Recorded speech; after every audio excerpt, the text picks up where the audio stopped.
Are you sure? Here's the 30-second lesson on what legends know. Never ask a bride why she's getting married.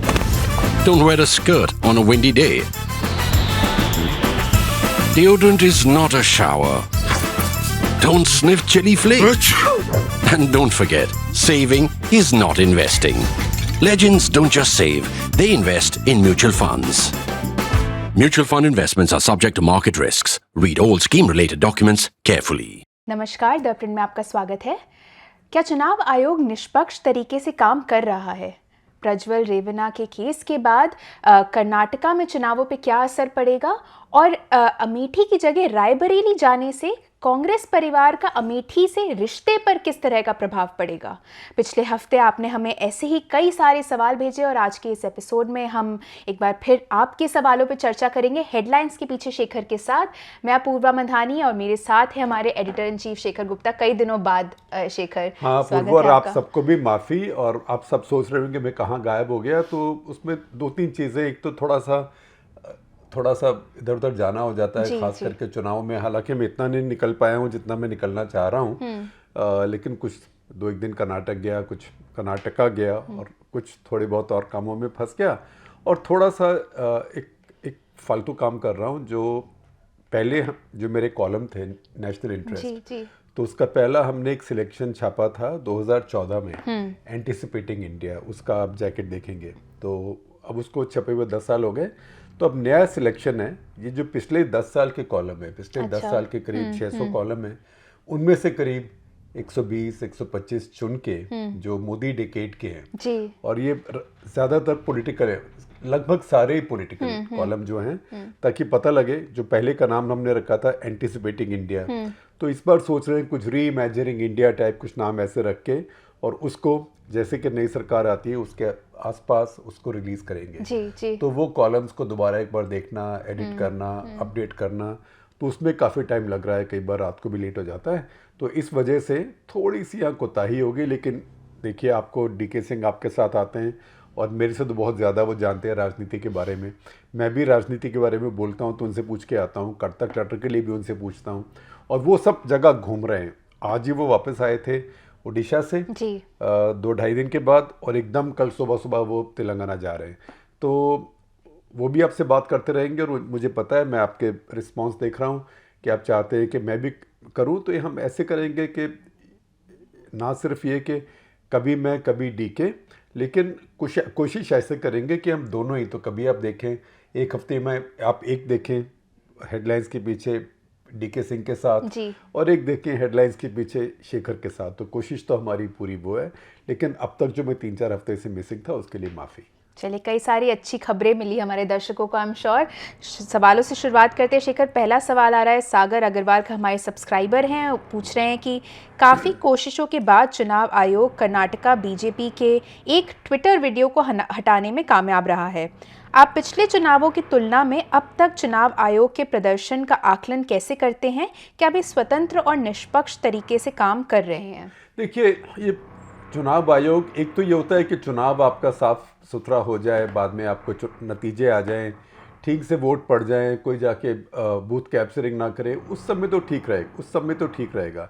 लेकिन अगर model code of conduct कोई चीज़ होती है, तो उसमें ये चुनाव आयोग बिल्कुल फेल है। और मैं तो बार बार ये कहता हूँ, इससे अच्छा कि मॉडल कोड ऑफ कंडक्ट को ख़त्म ही कर देना चाहिए। जिसने जो कहना होता है वो कहता है, जिसने जो बोलना होता है वो बोलता है। इलेक्शन कमीशन, खास करके इस इलेक्शन कमीशन के बस की ये बात नहीं है। अब कर्नाटका में भी आप देखिए, उन्होंने वो का ट्वीट हटा दो, वो कब हटाया? जबकि कर्नाटका में दूसरे फेज की भी पोलिंग हो चुकी थी। जब वोट ही पड़ गए तो उसके बाद हटाया। तो क्या ये ऐसे होता है? ये हमारा एक 50 वर्ड एडिट लिखा था हमने इसके ऊपर, आप देखें वो आपकी स्क्रीन पर आएगा, उसको ध्यान से पढ़िएगा। और मैं आपको बता रहा हूँ, वो ऐसे हमने बोला जैसे कि भारत में पुलिस होती है ना, किसी घर में चोरी हो जाए तो अगले दिन उस घर के बाहर 2 पुलिस कांस्टेबल खड़े हो जाते हैं। क्यों खड़े हो? कि यहाँ चोरी हुई थी। अरे चोरी तो अब हो गई ना, अब चोर दोबारा थोड़ा आएगा कि पुलिस वाला आया मेरा स्वागत करने के लिए। तो जैसे हमारे यहाँ कोई क्राइम हो जाए, अगले दिन वहाँ पुलिस आ जाती है, क्राइम के बाद पुलिस खड़ी हो जाती है। और ऐसे ही हमारा इलेक्शन कमीशन भी जब वोटिंग ही हो गई उसके बाद उसको उतार रहा है। तो ये थोड़ा सा कोई बात बनी नहीं। और उस 50 वर्ड एडिट में हमने कहा भी है कि इससे इलेक्शन कमीशन की समय छवि बहुत नीची हुई है। जो इसकी एक इमेज थी वो बहुत नीचे आई है और समय लगेगा, चाहे यही कमिश्नर्स करें चाहे कोई आगे आके करे, लेकिन इसकी इमेज को फिर से रिस्टोर करने के लिए समय लगेगा जी। पुराने समय में, जैसे कि हमारे समय में जब डिजिटल भी नहीं था, सिर्फ अखबारों से समाचार पत्रों से खबर मिलती थी, तो एक चीज होती थी उसको बोलते थे स्टॉप प्रेस जी। तो जब प्रेस आपकी चल गई और अखबार छप गया है ना, और छपने वाला था, छपरा होता था, तभी अचानक कोई खबर आ गई तो उस प्रेस को रोका जाता था जी। और फिर वहां से फ्रंट पेज पे छोटी सी खबर डाली जाती थी, तो उसके ऊपर लिखा था स्टॉप प्रेस, कि ये चल रहा था, अखबार छप रहा था, लेकिन क्योंकि इतनी बड़ी खबर हो गई तो इसलिए हमने रोक के ये दिखा दिया जी।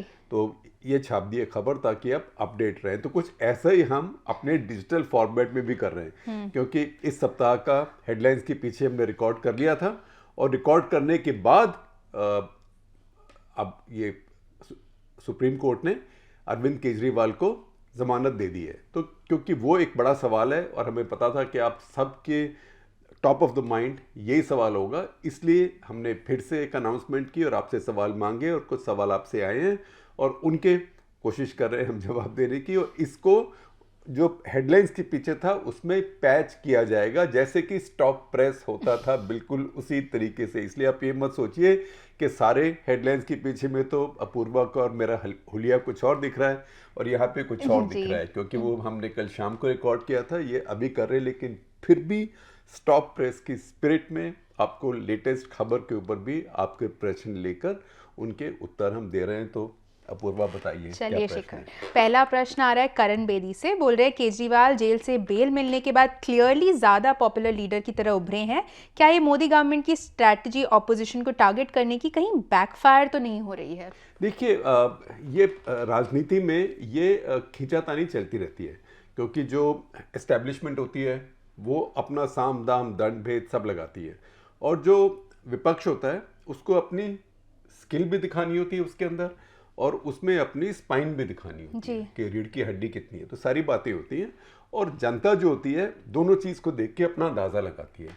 लेकिन ये जनता का जो माइंड इस बात पे बनता है कि वो किसको ज़्यादा सच्चा मानते हैं, और उसके लिए तो कोई ओपिनियन पोल है नहीं। उसकी जो पोल होती है वो तब चुनाव ही हो सकता है। तो चाहे अभी लोकसभा का चुनाव हो, दिल्ली में होगा अभी कुछ समय के बाद, जिसके लिए उनको अभी छुट्टी मिली है करीब 3 हफ्ते की, और या फिर उसके बाद दिल्ली की स्टेट असेंबली का चुनाव भी होगा, दोनों होने वाले हैं। तो इसका सवाल तो जनता ही देगी, लेकिन ये ज़रूर है कि इसके बीच में खींचातानी है, मोदी सरकार की भी है और अरविंद केजरीवाल और विपक्ष की भी है। इसमें काफ़ी विपक्ष उनके साथ है, बल्कि कहूँगा इसमें तो सारा विपक्ष ही उनके साथ था। तो सारे विपक्ष का एक कॉज बन गया था, जो कि एक थोड़ी सी अजीब सी, जिसमें विडंबना कहते हैं, आजकल हिंदी में आमतौर पे ये शब्द इस्तेमाल नहीं किया जाता, कॉन्ट्रडिक्शन है, पैराडॉक्स है।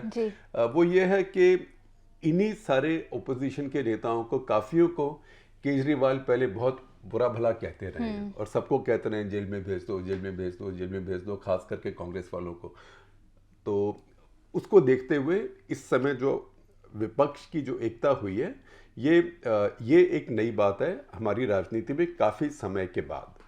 अगला सवाल इनका यूजर नेम साहिल ऑनलाइन है। शेखर पूछ रहे हैं कि अरविंद केजरीवाल की बेल के बाद क्या विपक्ष और मजबूत होगा और क्या इसका असर चौथे चरण के मतदाताओं पर पड़ेगा, भले ही ये 0.5% ही क्यों ना हो? देखिए, अब ये सारी बातें कहना अटकल लगाने वाली बात होगी, लेकिन ये ज़रूर है क्योंकि आम आदमी पार्टी है, दिल्ली में उनकी सीटें हैं और कांग्रेस के साथ उनका गठबंधन है। हरियाणा में एक सीट वो लड़ रहे हैं, कांग्रेस के साथ उनका गठबंधन है। पंजाब में गठबंधन नहीं है, लेकिन वो सबके सब सीटें लड़ रहे हैं और पंजाब में उनकी सरकार है तो उनका स्टेक है। और कुछ राज्यों में भी वो कांग्रेस की या दूसरी पार्टियों की मदद कर रहे हैं क्योंकि वो एक विपक्ष की पार्टी है। तो उससे कम से कम जो आम आदमी पार्टी के वर्कर्स हैं और आम आदमी पार्टी के जो वोटर्स हैं, उनको ये कहना हमारा गलत नहीं होगा कि उनको थोड़ी हिम्मत आएगी और उनका मोराल थोड़ा सा इससे अप होगा। लेकिन उससे कितना वोटों में फर्क पड़ता है, अब 0.5%, 1%, 2%, ये कहना मेरे लिए तो श्रद्धा की बात है, कोई कितना भी कह सकता है। लेकिन ज़रूर उनके पार्टी के संगठन को भी इससे फ़र्क पड़ेगा क्योंकि ये पार्टियां ऐसी नहीं हैं जिनके अंदर बहुत बड़ी वर्किंग कमेटी हो, कई जनरल सेक्रेटरी हो, और जिसमें जो पावर होती है वो डिवॉल्व्ड होती है। ये सब एक नेता की पार्टियां हैं, तो उस नेता के ऊपर सब कुछ यहाँ पे निर्भर करता है जी। तो अभी मेरे ख्याल अपूर्वा इन 2 सवालों में सारी बड़ी बड़ी बात तो हो गई। उसके बाद तो अब देखेंगे वो बाहर आएंगे तो उसके बाद ग्राउंड पे रिस्पांस क्या होता है, तो शायद उसके बाद हम अगले हफ्ते कर पाएं। पर क्योंकि अभी ये एक बड़ी खबर ब्रेक हुई थी, ब्रेकिंग न्यूज़ थी हमारे पास, और हमें पता था कि आप बहुत जिज्ञासु होंगे इसके बारे में, इसलिए हमने आज ये स्टॉप प्रेस का एक एक्सपेरिमेंट किया है। अगला सवाल संकल्प का है, हमारे मेंबर हैं, इन्होंने लिखा है कि श्री श्री श्री श्री योगेंद्र यादव ने चेतावनी दी है कि भाजपा 272 से कम रह सकती है। श्री योगेंद्र यादव के सटीक भविष्यवाणी रिकॉर्ड को देखते हुए मुझे उम्मीद है कि भारत के 14th प्रधानमंत्री अपना बैग पैक करना शुरू कर दे, लेकिन केवल क्यूरियोसिटी के खातिर उनकी जानकारी का सोर्स क्या है? अगर उन्हें एग्जिट पोल के आंकड़ों की जानकारी है तो सभी चरणों के पूरे होने से पहले जानकारी देना अनएथिकल और यहाँ तक कि अवैध है। अगर वे केवल अपने मन की बात कर रहे हैं तो एक टैरो कार्ड रीडर भी उनके जितना ही विश्वसनीय है। फिर भी चूंकि आपके चैनल ने उन्हें प्लेटफॉर्म दिया है, तो क्या आप स्पष्ट कर सकते हैं कि ये न्यूज़ स्टोरी थी या एक ओपेड? देखिए, पहली बात तो ये कि ये ओपेड है, ये ओपिनियन पीस है, वो हमारे ओपिनियन सेक्शन में लिखते हैं। और जो हमारा ओपिनियन सेक्शन है जिसको हम कहते हैं ब्रॉड टेंट है, वो बड़ा शामियाना है, उसके नीचे हर तरह के लोग आते हैं, हर तरह के विचारधारा के और विचारों वाले लोग आते हैं, अपनी अपनी बात कहते हैं। और बहुत लोग उसमें वो बात भी कहते हैं जो मेरे से एग्रीमेंट में नहीं होती, या जिसके ऊपर मेरा उससे बिल्कुल अलग व्यू होता है। तो जो मेरा व्यू होगा, जो एडिटर का व्यू होगा, वो मान लीजिए हमारा 50 वर्ड एडिट है, उसके अंदर वो रिफ्लेक्ट करेगा क्योंकि वो एडिटोरियल व्यू होता है। लेकिन ये बिग टेंट में हर तरह के व्यूज होते हैं, लेफ्ट का भी, राइट का भी, सेंटर का भी। कोई गाली गलौच नहीं होती, कोई टैरो कार्ड रीडर नहीं होता, कोई एस्ट्रोलॉजी नहीं होती, आज आप वर्गो हैं, आज आप पाइसिस हैं, आप तुला राशि हैं तो ऐसे हो जाएगा। वो सब मेरे हिसाब से बकवास है। अगर दुनिया को 12 में डिवाइड कर दें तो उसके ऐसे थोड़ा कोई हो जाता है। और उसके बारे में मैं आपको एक कहानी भी बताऊंगा अभी 1 सेकंड के अंदर। ये जो एस्ट्रोलॉजी कॉलम, यही कहानियां सब आपकी मिस कर रहे थे। मैं बताता हूँ एस्ट्रोलॉजी कॉलम आपको बताता हूँ, लेकिन इसके पहले ही बता दूं कि जो योगेंद्र यादव लिखते हैं, अगर आप उनको पढ़ेंगे तो वो कभी नहीं कहते कि कोई एग्जिट पोल है या उनके पास कोई रिजल्ट है। और एग्जिट पोल कोई है भी नहीं।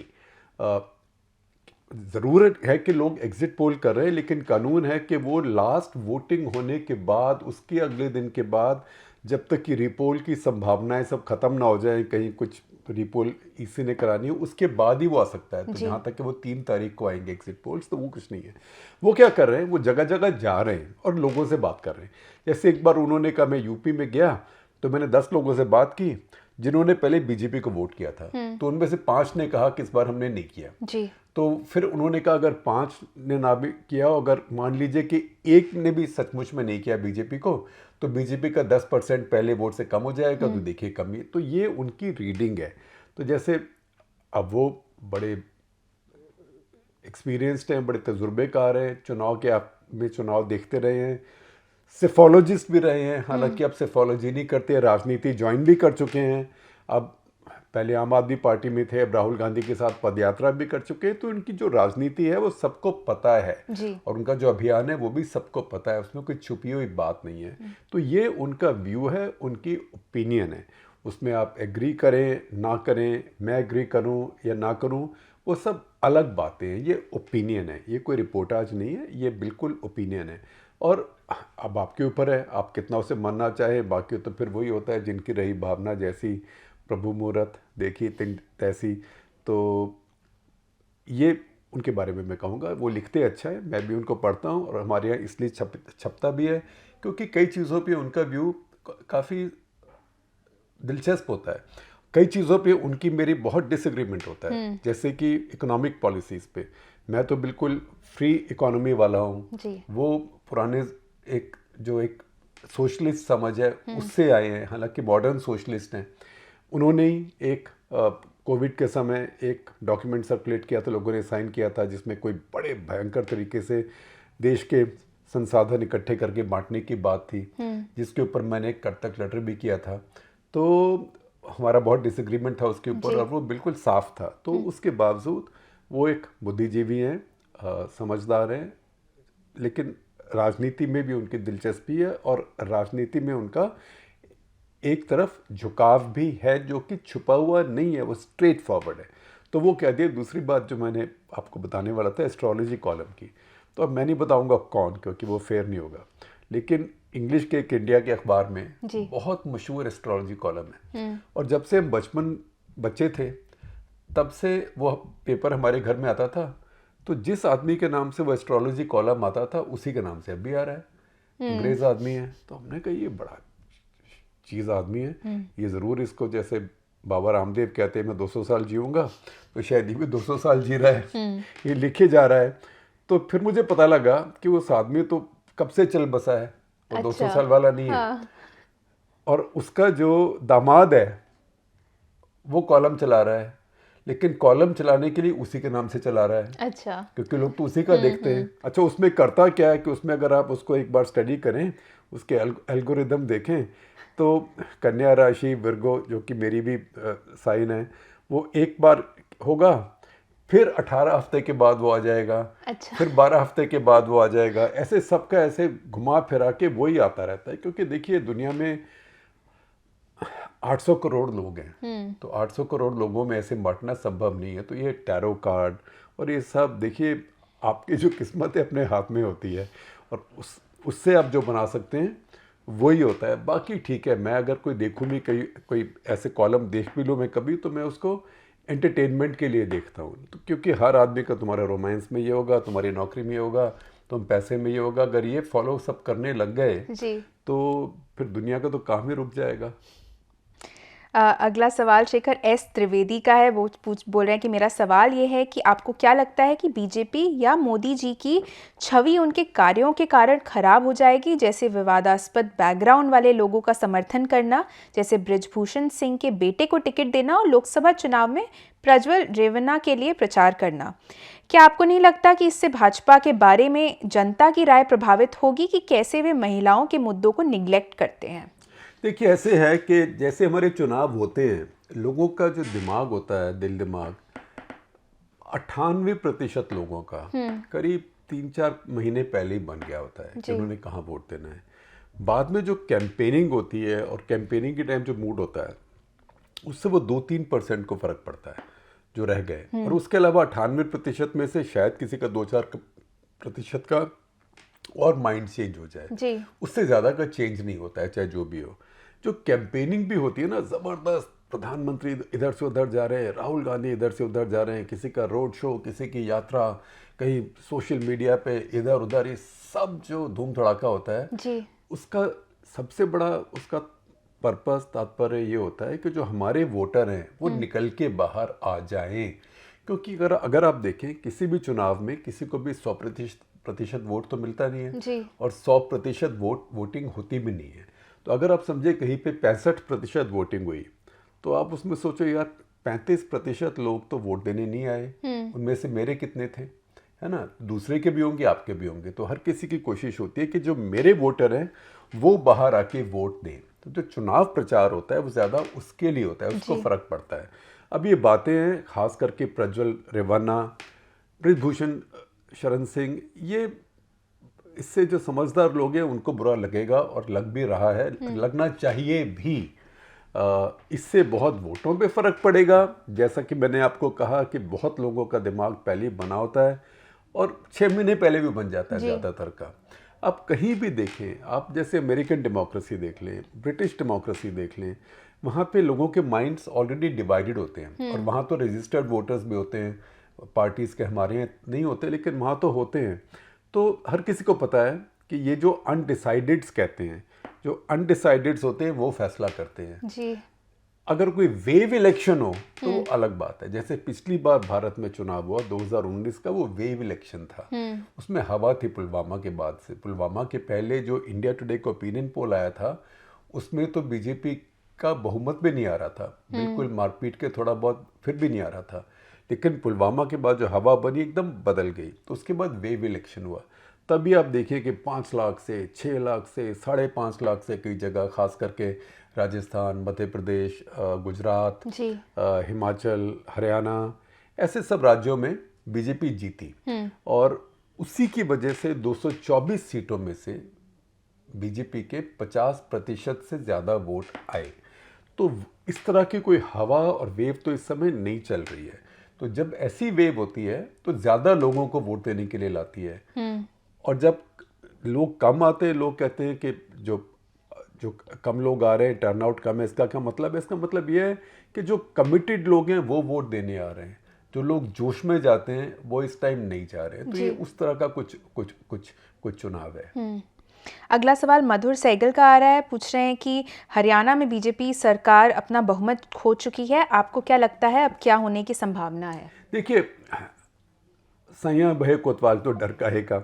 जब दिल्ली में केंद्र की सरकार है, हरियाणा में गवर्नर अपना है, तो आसानी से तो गिरेगी नहीं। अच्छा, वो भी बोलेंगे कि 6 महीने से पहले तो हमारे उसके अंदर एक कॉन्फिडेंस मोशन हो चुका है, दोबारा क्यों करें। लेकिन ये जरूर है कि अब वो जो सरकार है हरियाणा में वो नॉन फंक्शनल सरकार है जी। अभी तो चुनाव होगा, चुनाव खत्म हो जाएगा, फिर नई सरकार आएगी। ये भी इस पर भी निर्भर करता है कि हरियाणा में कैसी सीटें कितनी आती हैं। तो मान लीजिए पिछली बार बीजेपी की पूरी सीटें आई थी, राज्य में 58% वोट था बीजेपी का। 58% बहुत होता है जी।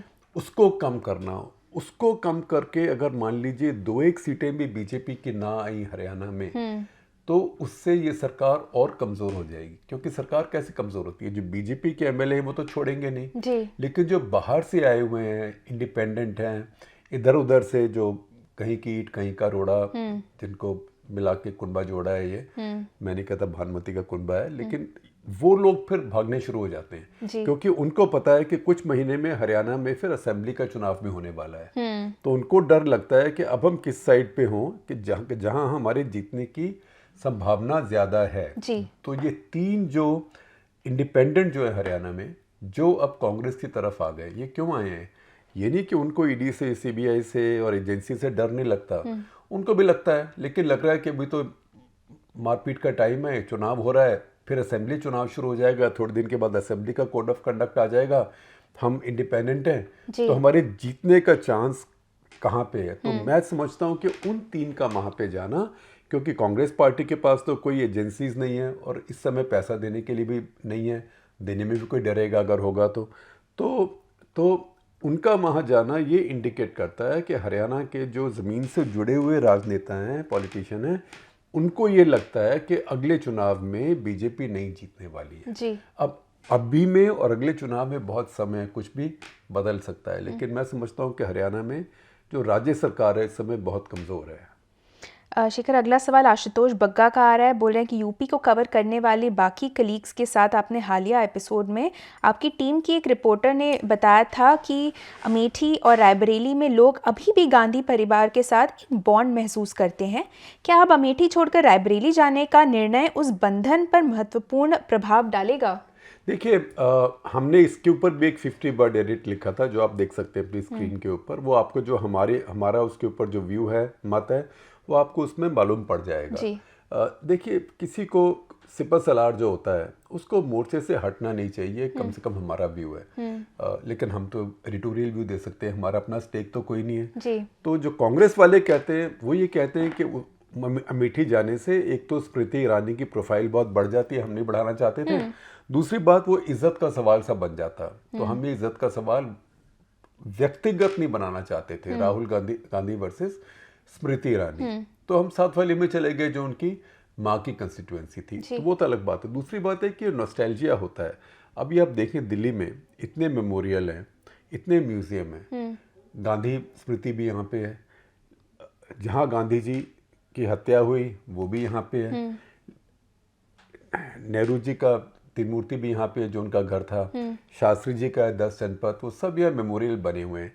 लेकिन सबसे ज़्यादा लोग जितने नेशनल म्यूजियम में भी आपको नहीं दिखेंगे, वो आपको कहाँ दिखते हैं? वन सफदरजंग। वन सफदरजंग क्या है? वो इंदिरा गांधी का निवास था, उसको उनके नाम से मेमोरियल बना दिया। आप कभी दिल्ली आए या दिल्ली में रहते हो तो देखिए, जिमखाना क्लब के गेट के सामने वन सफदरजंग है, वहाँ शनिवार को, रविवार को, किसी भी छुट्टी के दिन बसें खड़ी होती हैं। और कहाँ से आए? यूपी से, बिहार से, कहीं से चल के आए हैं, दिल्ली आए हैं और दिल्ली में इंदिरा जी का घर देखना है। तो वो एक नॉस्टैल्जिया परिवार के साथ है। लेकिन क्या नॉस्टैल्जिया इतना है कि वो सीट जिता पाए। सीट जिता पाने के लिए यूपी जैसी सीटों में जहाँ के एक तरह से सीधा मुकाबला ही है, आपको करीब करीब 50% वोट चाहिए जी। वो बहुत वोट होते हैं, क्योंकि यूपी में जो एक एक क्षेत्र है वहाँ 18-18 लाख वोटर्स हैं, क्योंकि यूपी के क्षेत्रों की आबादी बहुत बढ़ गई है। और इसमें बहुत वोटर, ज़्यादातर वोटर वो हैं जो 1984 के बाद पैदा हुए हैं, जो इंदिरा जी के हत्या के बाद पैदा हुए हैं, तो उनको इतना ख़ास कुछ पता नहीं है कि पहले क्या था। तो भारत में बहुत लेयर्स हैं, उन लेयर्स में एक लेयर वो भी है जिनमें याद है, जिनमें प्यार है, गांधी परिवार का लॉयल्टी है, नेहरू जी, गांधी। अब देखिए जो नेहरू जी के टाइम के लोग थे वो तो बहुत कम बचे हुए हैं ना। जब नेहरू जी की मृत्यु हुई तब मैं 7 साल का भी नहीं था, तो इतने समय पुरानी बात है वो। तो नॉस्टैल्जिया एक चीज़ होती है, उसकी लॉयल्टी एक चीज़ होती है, लेकिन वो एक पीढ़ी की होती है, एक पीढ़ी अगली पीढ़ी, लेकिन तब से अब तक तो 3 पीढ़ियाँ हो चुकी हैं। 3 पीढ़ियाँ वोटर्स की हो चुकी हैं, क्योंकि अभी जो सबसे नौजवान वोटर इस चुनाव में वोट देने आएंगे वो 2006 में पैदा हुए थे, तो उनको इतना मतलब है गांधी परिवार से। अगला सवाल रोहन नवलकर का है, हमारे मेंबर हैं। बोल रहे कि मोदी जी के लिए फ़िलहाल उन्हें हराने का एकमात्र तरीका ये है कि अगर वो खुद कोई गलती करते हैं।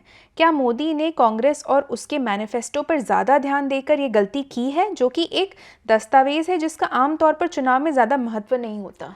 देखिए, एक ना मैं आपको बताऊंगा, एक मैंने नेशनल इंटरेस्ट लिखा था। मैं क्योंकि पुराने कॉलम देख रहा हूँ पिछले 10 साल के, बहुत बोरिंग होता है अपना कॉलम दोबारा पढ़ने के लिए, और पढ़ते पढ़ते कई गलतियां भी निकलती हैं, तो फिर ऐसे लगता है जैसे कि कोई दाल चावल खाते हुए ना मुंह में कंकड़ आ जाए, कुछ ऐसी फीलिंग होती है, बहुत बुरा लगता है। तो एक कॉलम में पढ़ रहा था, लिखा था मैंने, कोई 4-1 साल पहले लिखा था, उसमें यही लिखा था कि मोदी इस समय अनअसेलेबल है, कोई उन्हें हरा नहीं सकता, कोई नेता उन्हें हरा नहीं सकता, चाहे वो राहुल गांधी हो, चाहे वो केजरीवाल हो, लेकिन एक नेता है जो उनको हरा सकता है, और वो नेता है मोदी जी खुद।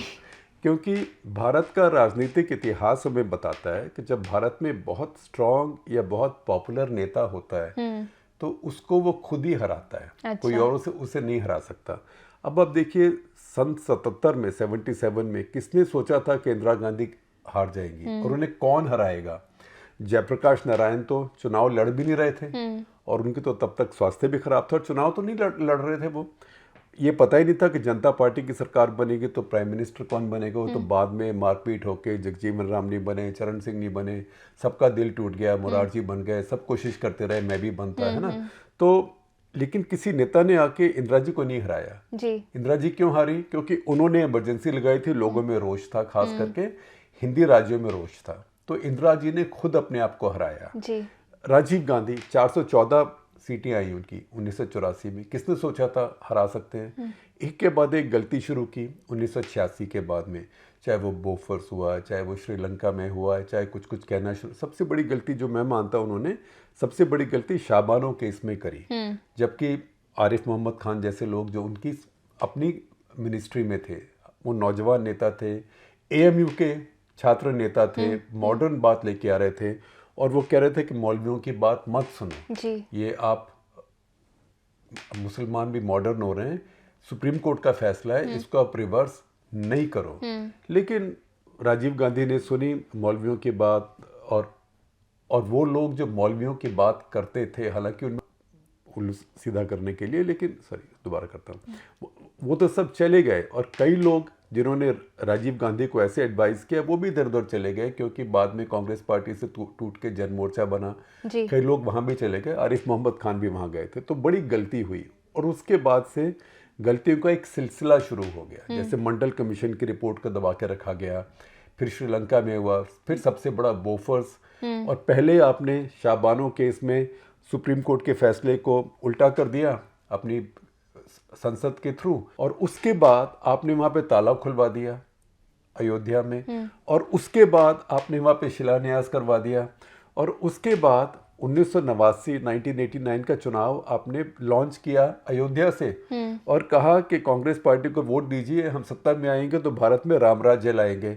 तो आप सोचिए कि आपका वोटर कितना कंफ्यूज था, हिंदू भी कंफ्यूज, मुसलमान भी कंफ्यूज कि आप क्या कहना चाह रहे हैं। तो वो जो सत्ता गई राजीव गांधी की, इतने पॉपुलर नेता होने के बावजूद उनको वीपी सिंह ने नहीं हराया। वीपी सिंह तो अपनी पार्टी के नेता भी नहीं थे, वो कैंपेनर थे, लेकिन अपनी पार्टी के प्रेसिडेंट भी नहीं थे।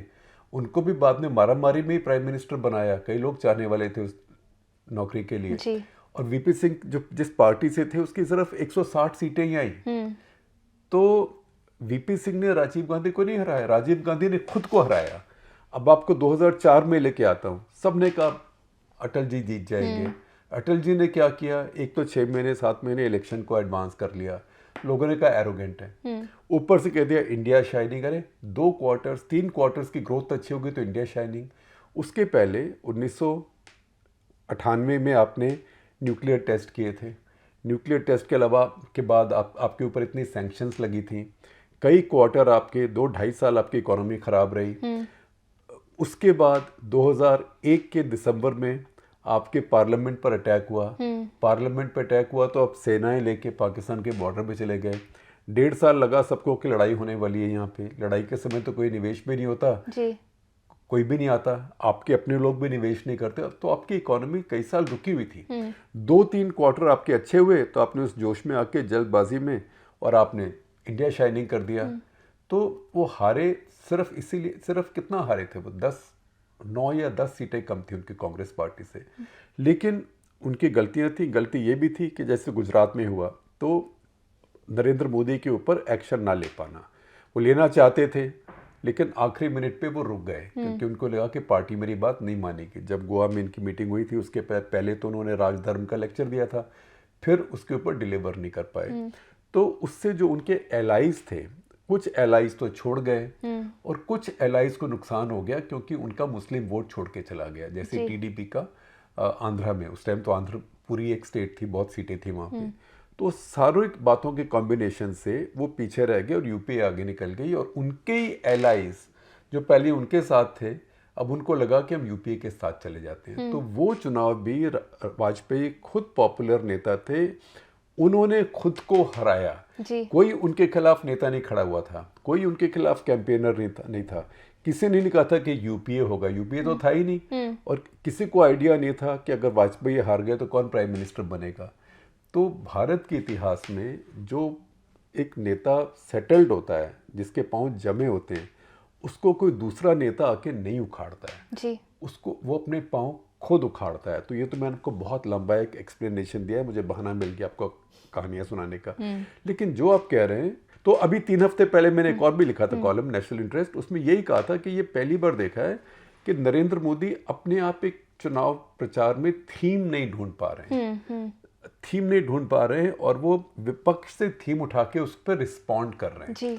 तो या तो लगता है कि इंसान थक जाता है कि अरे भाई चुनाव तो मेरा जीता हुआ है, अब मुझे जिसे कहते हैं अंग्रेजी में going through the motions, right. लेकिन वो नरेंद्र मोदी का स्टाइल नहीं है गोइंग थ्रू द मोशंस। तो कांग्रेस पार्टी के मैनिफेस्टो के ऊपर इतनी बात तो कांग्रेस पार्टी ने कभी सोची नहीं होगी। और जितनी बार कहते हैं कि कांग्रेस अगर जीत गई तो ऐसे होगा, तो मुझे तो लगता है कांग्रेस वाले घबरा जाते होंगे कि इनको लग रहा है हम जीत जाएंगे, हमें तो नहीं लग रहा, तो डर ही लग जाता होगा कि जीत गए तो फिर क्या होगा। तो ये मुझे बात समझ नहीं आ रही और ये मैंने लिखा भी था। आपकी बात जो आप कह रहे हैं ये भी ठीक है। शेखर, अगला सवाल इसी से जुड़ा। MM इनका यूज़र नेम है, बोल रहे पिछले 10 सालों में मिस्टर मोदी द्वारा किए गए सभी अच्छे कामों को ध्यान में रखते हुए वे इसे और अधिक उजागर क्यों नहीं कर रहे हैं और इसके बजाय बेकार बयानबाजी कर रहे हैं जो आप राहुल से उम्मीद करते हैं। वो बोल रहे इंफ्रा, एक्सपोर्ट ग्रोथ और दुनिया में भारत का स्टैचर जो निश्चित रूप से युवा मतदाताओं को आकर्षित कर रहा है, इन सबको और ज़्यादा हाईलाइट क्यों नहीं किया जा रहा है। दरअसल हाल ही में इंडियन एक्सप्रेस ने रिपोर्ट दी थी कि भारत से आईफोन का निर्यात पिछले 5 सालों में दुगना हो गया है। एप्पल, फॉक्सकॉन सभी ने भारत में बड़े निवेश किए हैं। बीजेपी और मोदी को क्या हुआ है? क्या वे ये सब पोल मटेरियल नहीं है? देखिए इसका क्या जवाब है, वो आप एक गाना सुना है ना, अगर इसे समझ सको मुझे भी समझाना, है ना। तो अगर आपको समझ आए तब मुझे बता दीजिए। मुझे भी इस बात से बहुत कन्फ्यूजन है कि मोदी जी ने इस कैंपेन को इतना नेगेटिव क्यों कर दिया है। वो ऐसे नेगेटिव कर दिया है जैसे मोदी जी खुद भी एंटी एस्टेब्लिशमेंट बन के कैंपेन कर रहे हो, जैसे कांग्रेस पार्टी की एस्टेब्लिशमेंट हो। कांग्रेस पार्टी की तो सिर्फ 52 सीटें आई थी और हालत खराब है उनकी, इतने लोग उनके छोड़ के बीजेपी में जा रहे हैं। तो अब क्यों किया, ये बात भी है कि नरेंद्र मोदी, अमित शाह कोई नौसिखिए नहीं है, इनको राजनीति आती है, तो कुछ सोच के ही कर रहे होंगे। लेकिन सच बात यह है कि मुझे भी समझ नहीं आ रहा है कि ये इतना नेगेटिव कैंपेन क्यों हुआ, और इस कैंपेन में इतना हिंदू मुसलमान क्यों हुआ। क्योंकि कभी कभी मोदी जी भी बोलते हैं चुनाव में, लेकिन इतना कभी नहीं बोला जितना कि इस बार बोल रहे हैं। और ये कहना कि कांग्रेस सत्ता में आ गई तो आपका धन लेके मुसलमानों को बांट दिया जाएगा वगैरह वगैरह, तो ये कुछ अजीब लगा। लेकिन ये भी बात है कि इस बीजेपी की जो शैली है वो ये है कि हर चुनाव को वो आखिरी चुनाव समझते हैं कि हमारी जिंदगी इसी पर निर्भर करती है। तो उसमें अगर आप देखें, उदाहरण के लिए जो हैदराबाद में म्युनिसिपल कॉरपोरेशन का चुनाव हुआ था पिछला वाला, वो बीजेपी ने लड़ा, और वो बिल्कुल ऐसे लड़ा जैसे राष्ट्रीय चुनाव हो। उसमें इतना रिसोर्सेज, इतने नेता सब वहाँ गए।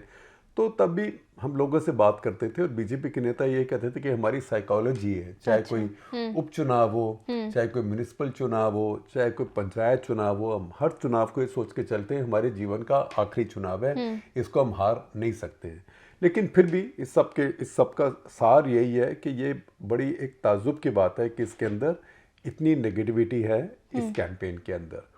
शेखर, अगला सवाल, इनका यूज़र नेम ध्रुव राठे है, बोल रहे हैं प्रज्वल रेवन्ना मामले के बाद कर्नाटका लोकसभा चुनाव के बारे में आप क्या सोचते हैं? क्या बीजेपी क्लीन स्वीप कर सकती है? देखिए, पिछली बार बीजेपी के 50% से ज़्यादा वोट थे कर्नाटका में। तो जब आप 50% से आगे से शुरू होते हैं तो आपके पास बहुत हेड स्टार्ट होती है। जैसे लोग दौड़ लगाने लगे हैं, तो 400 मीटर की दौड़ है, एक इंसान को आप बोल दीजिए आप पहले 30 मीटर पे पहुंच जाओ, फिर बाकी सारे शुरू होंगे। तो आप कितना भी तेज दौड़ें, उससे कैचअप करना मुश्किल होता है जी। तो जब आपके पास 50% प्लस की शुरुआत होती है तो दूसरे के लिए टफ होता है। एट द सेम टाइम अगर आप कहें तो अभी जो असेंबली का चुनाव हुआ है उसमें बीजेपी की हालत बहुत खराब थी, आधी से कम सीटें आई हैं उनकी कांग्रेस पार्टी से। इस समय राज्य में कांग्रेस पार्टी का सशक्त सरकार है वहाँ पे।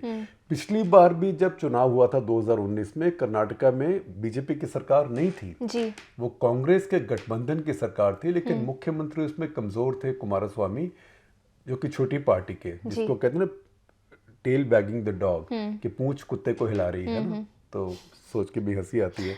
तो वो टेल वैगिंग द डॉग सरकार थी और कोई कुमारस्वामी को सीरियसली लेता नहीं था चीफ मिनिस्टर। लेकिन अभी सीरियस चीफ मिनिस्टर है, serious deputy chief minister, resources हैं और कास्ट कॉम्बिनेशंस हैं। तो उसमें बीजेपी के लिए चुनौती पिछली बार से ज़्यादा है।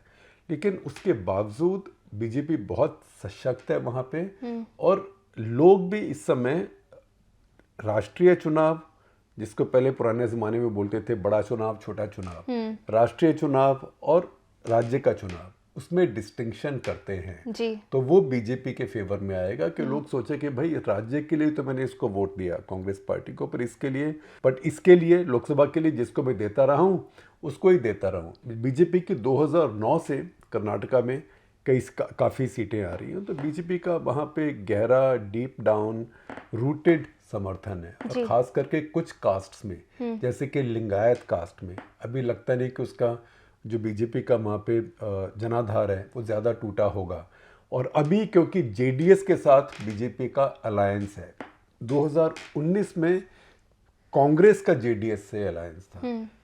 जेडीएस आप ये समझिए कि कर्नाटका के नीतीश कुमार है, सिर्फ इतना फ़र्क है नीतीश कुमार हमेशा मुख्यमंत्री रहते हैं, कोई भी है, जेडीएस का कभी कभी बन जाता है, लेकिन वो किसी के भी साथ जाते हैं। कई ऐसे होता है ना, आप देखें कि जैसे शंटिंग होती है कोई रेलवे यार्ड के अंदर, तो कुछ डिब्बे ऐसे घूमते रहते हैं कि कोई इंजन मिल जाए तो उसके साथ मैं भी उसको धक्का मारा, इंजन से जुड़ गया। तो जेडीएस कुछ ऐसे है जी। तो जेडीएस इस समय बीजेपी के साथ है। तो जेडीएस के पास जो वोकलिगा कास्ट दूसरी है, जो जाट एक तरह से होते हैं कर्नाटका के, या कर्नाटका के मेरे दोस्त बोलेंगे, कह रहे तुम हमेशा जाटों से क्यों तुलना करते हैं, बोलो कि जैसे जाट होते हैं, जाट हमारे ऐसे होते हैं उत्तर भारत के, जैसे वोकलिगा होते हैं कर्नाटका के, तो जैसे मर्जी आप कह लीजिए। लेकिन उस जाति का वोट जो है वो काफ़ी जेडीएस के साथ है। तो बीजेपी को ये भी उम्मीद है इस बार कि उनके पास वो वोट ट्रांसफ़र होगा। जो भी हो, इस बार